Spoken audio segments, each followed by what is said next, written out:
Kasi naawan na ako bro kay Melka, nababash kasi masyado si Melka. Kawawa po yung bata. Kawawa siya sa mga sinasabi, mga paratang na ano daw, hindi naman totoo pero ang dami na sinasabi. At may mga nagpi-PM pa sa May mga kanya. nagpi-PM. Ano ba? Saan ba gusto ko malaman? Saan ba nagsimula itong issue na ito?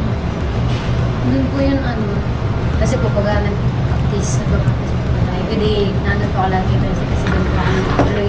Pag may practice po, parang hindi na ako mag-uwit, ginagabi po. Sa kutilyo na practice yan. Sa kutilyo. Pero simula. Pero may past issue pa pala bago pa po mangyari yung practice namin. Bago po ako nag-stay doon kay Biancy kapag may issue na po pala na nangyari na meron daw nagsasend ng mga picture ni Biancy sa sponsor po para daw po magiging ng Gcash, gano'n. Ng pera daw po. Pero hindi ikaw yun. Hindi po. Wala nga po akong alam dun sa issue na yun na may ganun na pala. Tapos naririnig ko na lang po, parang kasi may mga nagla-live po ng mga parang di ko alam kung sponsor po or mga viewers siguro nagla-live po sila. Tapos nagbasa ko po dun yung comment nila, yung ganun daw. Tapos siyempre ayaw po mag-name drop, harap po lang nagsimula po yun doon. Tapos hanggang sa one time, nung unang po nating practice, hindi po pag nakapractice si Biancy po, saka ako, di na rin ako nakapractice po noon. Kasi po, tawag dito, ayun, nagsakit po yung ulo niya. Bago po kasi mangyari yun, naglabas po kami, nag-aamin po rin. Tapos, hindi ko naman alam na masama na po pala ang pakiramdam ni Biancy. Tapos, naglabas kami, pumili po kami pagkain para po kumain siya ng gamot. Hindi nagsama po siya, siyempre, mag-isa po sa boarding house. Nagkasama po yung isang beneficiary. Kasi tatlo po sila. Beneficiary yan yun. Edo po. Tapos po, tapos nung time na yun, meron nakasalubong kami na na si Kuya Arts, yung Arts na nagdo-drawing po, magandang mga mukha na sa kanila. Hindi ko alam yun. Basta arts siya, may art siya. Tapos biglang nag-post yun, kaya lalong dumugdag po yun sa issue na. Akala po ng mga tao kung bakit hindi nag-practice si Biancy ng time na yun, ayaw ng cotillion. Akala po ng mga viewers, ng mga fans niya. Ano ba yung ayaw daw ng cotillion po ni Biancy. Saan ang galing yun? Hindi ko po alam, basta narinig ko lang po tapos yung PM sa akin na bakit hindi nag-practice, bakit sila nag-PM sa akin, ganun.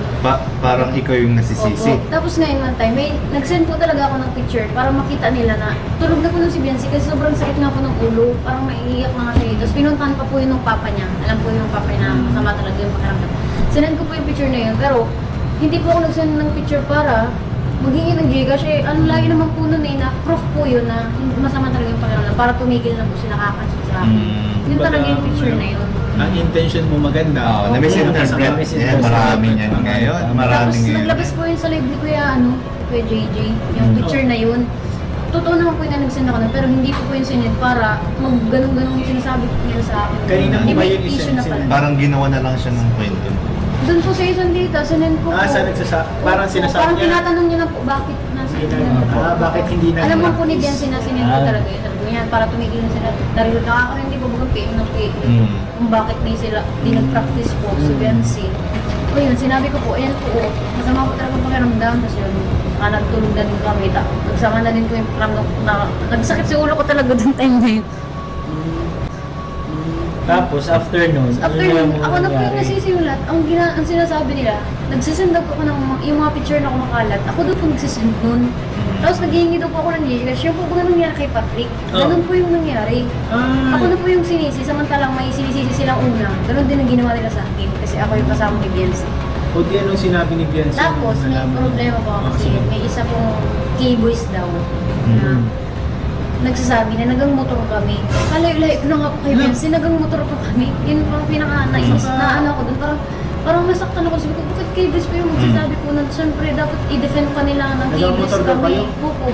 Ay di, ito po si Belka, wala nga po itong panggasolina niya. Wala nga pong pagkasalina si Belka.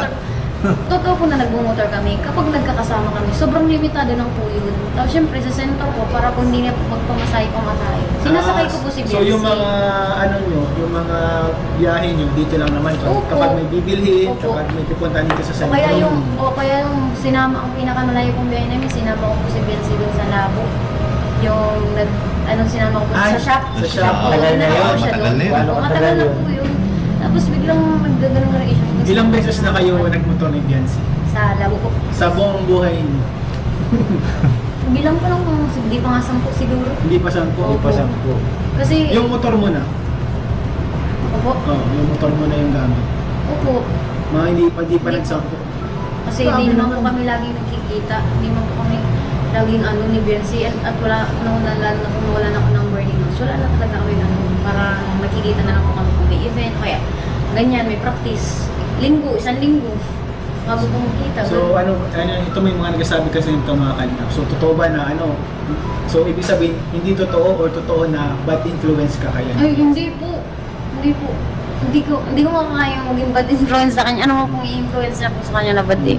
Siyempre, unang-una, best friend ko po yung si Biancy. Hindi ko po kaya na malagay sa pangalan yung lalo na pagdating niya sa mga bash na yan. Kaya sabi ko po, kung i-clear yung pangalan ko. So, hindi po totoo yun. Hindi ko po gagawin kay Biancy. Yung para lang sa, alam niyo po yun, pag may pag kailangan ko, nagsasabi talaga ako.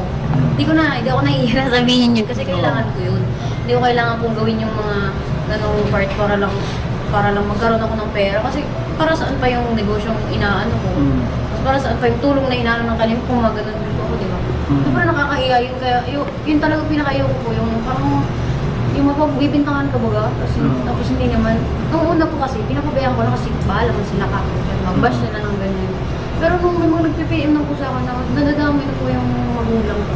Hindi ko na Ano kinaya. sabi sa magulang mo? Kasi daw, gano'n na daw sila mga matspapa. Gano'n daw ginagawa ko. Hindi mo lang nga silang alam sa nangyayari. Ano daw gano'n na? Bulag na daw po sila, sila Tapos? pwede na na hindi nakakakita ko. Tapos ganun pala po yung ugali ko. Ano man kayo? Bullying yun. Tapos sinasabihin po nila ako, ano daw po. Angel daw ako, tapos demon daw pala yung ano ko. Grabe naman. Grabe naman yun. Opo, yung pinakita ko sa inyo na na convoluted sa tao nila. Tapos bigla niya akong blinak kasi hindi ko sinerte yan. Sinabi ko, sige po, sasabihin, ako na pong unang magsasabi kay Kuya dahil isusumbong daw po kay Kuya Rab. Ngayon, una ko na pong sinag Kuya Rab to sa iyo. Para po, ako sabi ko, mabigyan niya ng kasi yung kasi parang sobra talaga, para akong doon. Grabe naman punta ako, gusto ko siyang i-chat din, pero gusto ko rin mag-post, pero wala pa akong ginawang wala akong ginawang moves na para kalabanin sila dun sa person yun. Kasi una-una wala silang patunay na ginawa ko. Pangalawa, wala naman talaga akong pakialam kahit i-bash po nila ako kasi hindi naman po nila alam talaga yung totoong nangyari. Pero kung gano'n na po yung nangyari, nadadamay na po lahat. Yung mga taong nasa likod ko, syempre hindi na po ako paikon. Kasi ako lang, kung gusto nila akong i-bash, ako na lang. Kung may nag-idamay yung nananahimik ng pamilya ko, lalo na yung mga